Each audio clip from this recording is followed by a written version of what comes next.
ટેનેસીના મેમ્ફિસમાં આવેલી ગુજરાતીની માલિકીની બદનામ મોટેલ પોલીસ માટે પણ માથાનો દુખાવો બની ગઈ છે.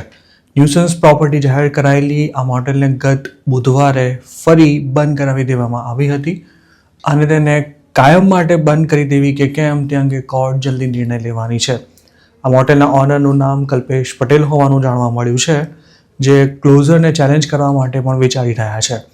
મેમ્ફિસમાં અમેરિકન વે પર આવેલી હોમ વન એક્સટેન્ડેડ સ્ટે નામની આ મોટેલમાં દેહ વેપાર ઉપરાંત ડ્રગ્સની લેવેચ સહિતના ઇલીગલ ધંધા ચાલતા હોવાનો પોલીસનો દાવો છે. અગાઉ શેલ્બી કાઉન્ટી ડિસ્ટ્રિક્ટ એટર્ની ઓફિસે આ મોટેલને ઓક્ટોબર 2024થી ફેબ્રુઆરી 2025 સુધી બંધ કરાવી હતી, પણ આ મોટેલ ફરી ખુલી ત્યારથી અત્યાર સુધીમાં 911 પર 430 ફોન કોલ્સ કરવામાં આવ્યા હોવાના પોલીસનો દાવો છે. આ ઉપરાંત હોમ વન એક્સટેન્ડેડ સ્ટેમાં 59 જેટલા કેસ પણ બન્યા હતા, જેમાં ડ્રગ્સ ઓવરડોઝના 17 કેસીસનો પણ સમાવેશ થાય છે. હોમ વન એક્સટેન્ડેડ સ્ટેને હાલ હંગામી ધોરણે બંધ કરાવવામાં આવી છે, જોકે પોલીસ ઈચ્છે છે કે આ પ્રોપર્ટીને કાયમ માટે તાળું લગાવી દેવામાં આવે.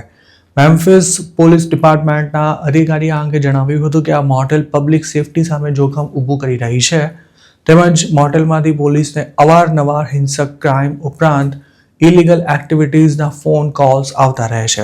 બુધવારે આ મોટેલને બંધ કરાવાઈ ત્યારે પણ પોલીસે ત્યાંથી 2 લોકોની ધરપકડ કરી હતી. કલ્પેશ પટેલની આ મોટેલમાં ચાલતા ગોરખધંધાને કારણે તેમની આસપાસ બિઝનેસ ધરાવતા લોકો માટે પણ ખૂબ જ પ્રોબ્લેમ્સ થઈ રહ્યા હતા. લોકલ મીડિયા સાથે વાત કરતા તેમણે એવી માંગ કરી હતી કે આ મોટેલને પરમેનન્ટલી ક્લોઝ કરી દેવામાં આવે. જોકે પોતાનો ધંધો બંધ થઈ જતા કલ્પેશ પટેલ કોર્ટમાં જવાનું વિચારી રહ્યા છે. તેમની દલીલ છે કે મોટેલમાં આવીને ઇલીગલ કામ કરતા અનેક લોકોને તેમણે પોતે બહાર કાઢ્યા છે. ફોક્સ 13 મેમ્ફિસ સાથે વાત કરતા તેમણે પોતાના ફોનમાં અંગેના વિડીયોઝ પણ બતાવ્યા હતા.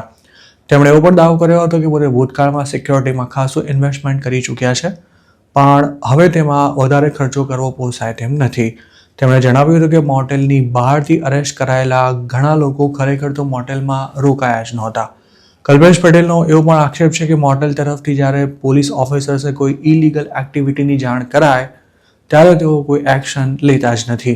તો બીજી તરફ છેલ્લા 6 વર્ષથી આ વિવાદાસ્પદ મોટેલનું રિપોર્ટિંગ કરી રહેલી ન્યૂઝ ચેનલ 3એ પોતાના રિપોર્ટમાં એવું જણાવ્યું હતું કે મંગળવારે લોકલ કોર્ટે આ મોટેલને બંધ કરાવી દેવાનો ઓર્ડર આપ્યો હતો, તેમજ 2022થી 2024ના ગાળામાં પોલીસ 800 વાર આ મોટેલ પર આવી હતી, જેના પરિણામે ઓક્ટોબર 2024માં તેને ન્યુસન્સ પ્રોપર્ટી જાહેર કરી દેવાઈ હતી.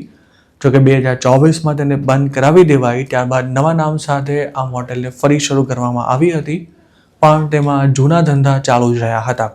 હોમ વન એક્સટેન્ડેડ સ્ટેમાં જે ક્રાઇમ્સ થયા છે તેમાં દેહ વેપાર અને ડ્રગ એક્ટિવિટી ઉપરાંત રોબરી, કારજેકિંગ્સ, ચોરી, હિંસક હુમલા અને વેપન વાયોલેશન્સનો પણ સમાવેશ થાય છે. કોર્ટના આદેશ બાદ આ મોટેલમાં કોઈ નવા ટેનન્ટ્સને રૂમ નહીં આપી શકાય કે ન તો કોઈનો સ્ટેન્ડ એક્સટેન્ડ કરી શકાશે.